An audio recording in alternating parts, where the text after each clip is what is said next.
മലക്കം മറിഞ്ഞ് പാമ്പ്ളാനി പിതാവ്.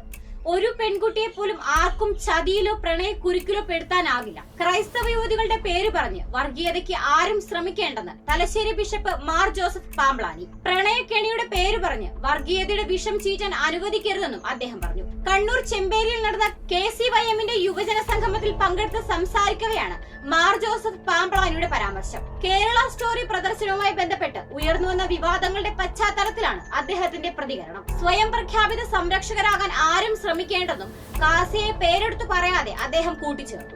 യുവതികളെ അഭിസംബോധന ചെയ്തുകൊണ്ടായിരുന്നു മാർ ജോസഫ് പാമ്പ്ളാനിയുടെ പ്രസംഗം. നിങ്ങൾ ആത്മാഭിമാനമുള്ള മക്കളാണെന്നും തലശ്ശേരിയുടെ ഒരു പെൺകുട്ടിയെ പോലും ആർക്കും ചതിയിലോ പ്രണയക്കുരുക്കിലോ പെടുത്താനാകില്ലെന്നും അദ്ദേഹം പറഞ്ഞു. ഇവിടുത്തെ യുവജനങ്ങൾ പ്രബുദ്ധരാണ്. നമ്മുടെ പെൺമക്കളുടെ പേര് പറഞ്ഞ് വർഗീയ ശക്തികൾ വിഷം വിതയ്ക്കാൻ ശ്രമിക്കേണ്ടതില്ല.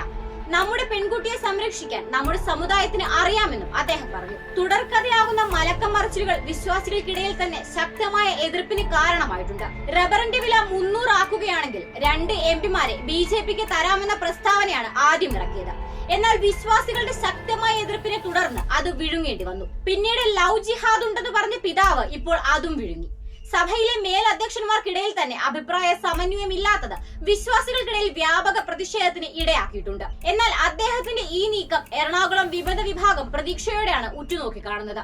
സിനഡിൽ കടുത്ത വിമർശനം നേരിട്ട ബിഷപ്പ് വിമത വിഭാഗവുമായി അടുക്കുന്നുവെന്നും എറണാകുളം രൂപതയിലേക്ക് മാറുവാനുള്ള ശ്രമങ്ങൾ നടത്തുന്നുവെന്നുമുള്ള ആരോപണങ്ങൾ ഉണ്ടായിരുന്നു. കാസയുടെ പേര് പറഞ്ഞ് ബിഷപ്പ് വിമർശിക്കുന്നത് ഔദ്യോഗിക സഭാ വിഭാഗത്തെ തന്നെയെന്ന് വ്യക്തമാണ്. സിനഡ് കുർബാന അർപ്പണത്തെ ചൊല്ലി സഭയിൽ നടക്കുന്ന തർക്കങ്ങളും സമരങ്ങളും പുതിയ തലങ്ങളിലേക്ക് മാറുമെന്നും നാളുകളിൽ ഇദ്ദേഹത്തെ വിമത പക്ഷത്തെ നേതാവായി കാണേണ്ടി വരുമോ എന്നുമുള്ള ആശങ്കയിലാണ് ഒരു പറ്റം വിശ്വാസികൾ.